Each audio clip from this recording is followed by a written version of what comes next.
Price lord. ದೇವರ ಅತಿ ಪರಿಶುದ್ಧ ನಾಮಕ್ಕೆ ಸ್ತೋತ್ರವಾಗಲಿ. ಮತ್ತೊಂದು ದಿನವನ್ನು ಕಾಣುವಂತೆ ದೇವರು ನಮಗೆ ಕೃಪೆ ಮಾಡಿದ್ದಕ್ಕಾಗಿ ಸ್ತೋತ್ರ.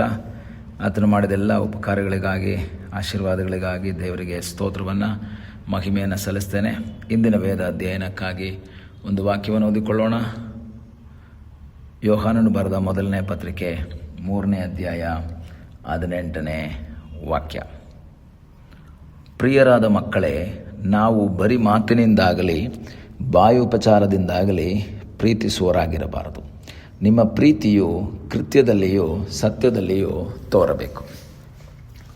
ಯೋಹಾನನು ಯೇಸುಸ್ವಾಮಿಯ ಶಿಷ್ಯರಲ್ಲಿ ತುಂಬ ವೃದ್ಧನಾಗಿ ಸ್ವಾಭಾವಿಕವಾಗಿ ಮರಣವನ್ನು ಹೊಂದಿದಂತಹ ವ್ಯಕ್ತಿ ಮಾತ್ರವಲ್ಲ, ಯೇಸುವನ್ನು ಹೆಚ್ಚಾಗಿ ಪ್ರೀತಿ ಮಾಡಿದ, ಯೇಸುವಿನ ಎದೆಗೆ ಒರಗಿಕೊಂಡಿದ್ದಂತಹ ಒಬ್ಬ ಶಿಷ್ಯನು. ಈ ಪತ್ರಿಕೆಯಲ್ಲಿ ಪ್ರೀತಿ ಬಗ್ಗೆ ಹೆಚ್ಚು ಕಡಿಮೆ 40ಕ್ಕಿಂತ ಹೆಚ್ಚು ಸಾರಿ ಪ್ರೀತಿ ಬಗ್ಗೆನೇ ಮಾತಾಡ್ತಾನೆ.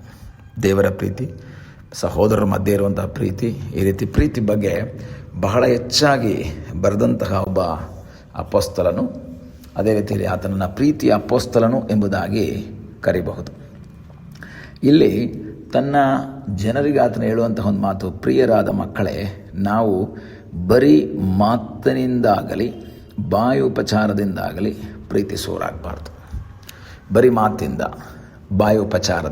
ಬಾಯುಪಚಾರ ಪ್ರೀತಿ ಬರೀ ಮಾತು ಅಂತ ಹೇಳಿದ್ರೆ ಪ್ರೀತಿ ಮಾಡ್ತಿರೋ ಐ ಲವ್ ಯು ಅಂತ ಹೇಳಿದ ತಕ್ಷಣ ಆಗಬೇಕು ಅಂತಿಲ್ಲ. ಬಾಯುಪಚಾರದಿಂದ ಅಲ್ಲ, ನಿಮ್ಮ ಪ್ರೀತಿ ಕೃತ್ಯದಲ್ಲಿಯೂ ಸತ್ಯದಲ್ಲಿಯೂ ತೋರಬೇಕು. ಯೇಸುಸ್ವಾಮಿಯ ಶಿಷ್ಯರುಗಳು ಅನೇಕರು ಪತ್ರಿಕೆಗಳನ್ನು ಬರೆದಾಗ ಅದರಲ್ಲಿ ಅನೇಕರು ನಂಬಿಕೆಗೆ ಪ್ರಾಮುಖ್ಯತೆ ಕೊಡ್ತಾರೆ. ಪ್ರತ್ಯೇಕವಾಗಿ ಪೌಲ ನಂಬಿಕೆಗೆ ಪ್ರಾಮುಖ್ಯತೆ ಕೊಡ್ತಾನೆ. ಯೇಸುಸ್ವಾಮಿಯ ಸಹೋದರನಾದ ಯಾಕೋಬ ಕ್ರಿಯೆಗಳಿಗೆ ಪ್ರಾಮುಖ್ಯತೆ ಕೊಡ್ತಾನೆ. ಕೃತ್ಯಗಳು ಬೇಕು. ನಂಬಿಕೆ ಇದ್ದರೆ ಮಾತ್ರ ಸಾಲದು, ಕೃತ್ಯಗಳು ಬೇಕು. ಇಲ್ಲಿ ಯೋಹಾನ ಹೇಳ್ತಾನೆ, ಪ್ರೀತಿ ಇದೆ ಅಂತ ಹೇಳಿದರೆ ಮಾತ್ರ ಸಾಲದು, ಪ್ರೀತಿ ಕೃತ್ಯದಲ್ಲಿ ತೋರಿಸ್ಬೇಕು. ನಮಗೆ ಅನೇಕರ ಮೇಲೆ ಪ್ರೀತಿ ಇದೆ, ಅನೇಕರನ್ನ ಪ್ರೀತಿಸ್ತೀವಿ.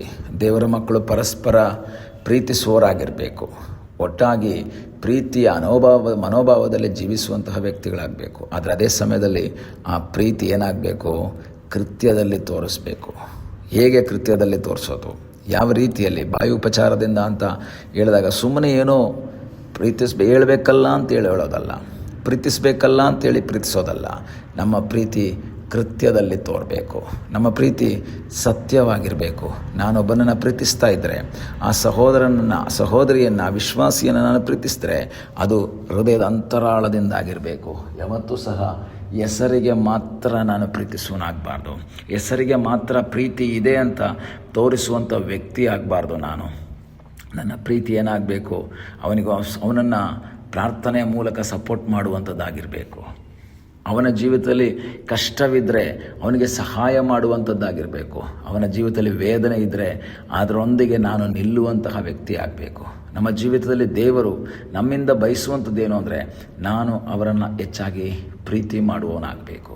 ನಾನು ಅವನನ್ನು ಹೆಚ್ಚಾಗಿ ಗಮನಿಸುವಂತಹ ವ್ಯಕ್ತಿ ಆಗಬೇಕು. ಈ ದಿವಸಗಳಲ್ಲಿ ನಾವು ಪ್ರೀತಿ ಮಾಡುವವರಾಗಿದ್ದೇವೆ. ಯಾಕೆ ಗೊತ್ತಾ?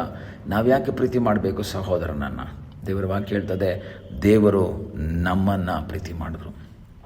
16ನೇ ವಾಕ್ಯ ಹೇಳುತ್ತೆ, ಕ್ರಿಸ್ತನು ನಮಗೋಸ್ಕರ ತನ್ನ ಪ್ರಾಣವನ್ನು ಕೊಟ್ಟದರಲ್ಲಿ ಪ್ರೀತಿ ಇಂಥದ್ದೆಂದು ನಮಗೆ ತಿಳಿದು ಬಂದಿದೆ. ಯಾಕೆಂದರೆ ದೇವರು ಲೋಕದ ಮೇಲೆ ಎಷ್ಟೋ ಪ್ರೀತಿಯನ್ನಿಟ್ಟು ನಮ್ಮನ್ನು ರಕ್ಷಿಸಿದರು. ತನ್ನೊಬ್ಬನೇ ಮಗನನ್ನು ಕೊಟ್ಟರು. ಆ ಕ್ರಿಸ್ತನು ನಮಗಾಗಿ ಪ್ರಾಣವನ್ನು ಕೊಟ್ಟರು. ನಮ್ಮನ್ನು ದೇವರು ಪ್ರೀತಿ ಮಾಡಿದ್ದಾರೆ. ದೇವರು ಹೇಳೋದೇನು ಗೊತ್ತಾ? ನೀವು ಒಬ್ಬರನ್ನೊಬ್ಬರು ಏನು ಮಾಡಬೇಕು? ಪ್ರೀತಿ ಮಾಡಬೇಕು. ಯಾಕೆ ಪ್ರೀತಿ ಮಾಡಬೇಕು? ನಾನು ಮತ್ತು ನಮ್ಮ ಸಭೆಯ ಸಹೋದರ ಸಹೋದರಿಯವರು ಯಾರು? ನಮ್ಮ ಶರೀರದ ಒಂದು ಅಂಗಗಳ ಹಾಗೆ. ನಮ್ಮ ಶರೀರದ ಒಂದು ಅಂಗಕ್ಕೆ ವೇದನೆ ಆದರೆ ನಾವೆಷ್ಟು ಕೇರ್ ಮಾಡ್ತೀವಿ, ಎಷ್ಟು ನಾವು ಅದನ್ನು ನೋಡ್ಕೊಳ್ತೀವಿ ಚೆನ್ನಾಗಿ. ದೇವರ ವಾಕ್ಯ ಹೇಳ್ತದೆ, ಅದೇ ರೀತಿಯಲ್ಲಿ ಆ ಕೇರನ್ನು ನಾನು ಮಾಡಬೇಕಾಗತ್ತೆ. ನಾನು ಕೇರ್ ತಗೋಬೇಕಾಗತ್ತೆ. ಅವರ ಮೇಲಿರುವಂತಹ ಪ್ರೀತಿ ಕೃತ್ಯದಲ್ಲಿ ತೋರ್ಬರಬೇಕು. ಅವರ ಕಷ್ಟದಲ್ಲಿ, ಅವರ ವೇದನೆಯಲ್ಲಿ ನಾವು ಅವ್ರ ಜೊತೆ ಇದ್ದು ಅವರಿಗೋಸ್ಕರ ಸಹಾಯ ಮಾಡಿ ನಾವು ಅವರನ್ನು ಬಲಪಡಿಸುವುದಾದರೆ ನಿಜವಾದ ಪ್ರೀತಿ ನಮ್ಮಲ್ಲಿದೆ. ಈಗ ನಾವು ಸಹಾಯ ಮಾಡಿ ಅಂದರೆ ದುಡ್ಡು ಕೊಟ್ಟು ಮಾತ್ರ ಅಲ್ಲ ಹೇಳ್ತಾರೆ. ನಾನು ಎಲ್ಲರಿಗೂ ದುಡ್ಡು ಕೊಟ್ಟು ತೃಪ್ತಿ ಮಾಡೋಕ್ಕೆ ನಮ್ಮ ಕೈಯಲ್ಲಿ ಆಗಲ್ಲ. ಎಲ್ಲರಿಗೂ ಸಹಾಯ ಮಾಡಿ ತೃಪ್ತಿ ಮಾಡೋಕ್ಕಾಗಲ್ಲ. ಆದರೂ ನನ್ನಿಂದ ಸಾಧ್ಯವಾದದ್ದನ್ನು ನಾನು ಮಾಡಿ ಪ್ರೀತಿ ಇದೆ ಅನ್ನೋದನ್ನು ತೋರಿಸ್ಬೇಕು. ದೇವರಿಗೆ ನಮ್ಮ ಮೇಲೆ ಪ್ರೀತಿ ಇತ್ತು. ಆ ಪ್ರೀತಿ ಕೃತ್ಯದ ಮೂಲಕ ದೇವರು ತೋರಿಸಿದ್ರು. ಹೇಗೆ? ತನ್ನ ಮಗನನ್ನು ಕೊಡುವುದರ ಮೂಲಕ, ತನ್ನ ಮಗನನ್ನೇ ನಮಗೋಸ್ಕರ ಕೊಡುವುದರ ಮೂಲಕ ದೇವರ ಪ್ರೀತಿ ಪ್ರಕಟವಾಯಿತು. ದೇವರ ಪ್ರೀತಿ ಎಲ್ಲರಿಗೂ ಗೊತ್ತಾಯಿತು. ಪ್ರೀತಿ ಇದೆ ಅಂತೇಳಿ ಸುಮ್ಮನೆ ಆಗಲಿಲ್ಲ.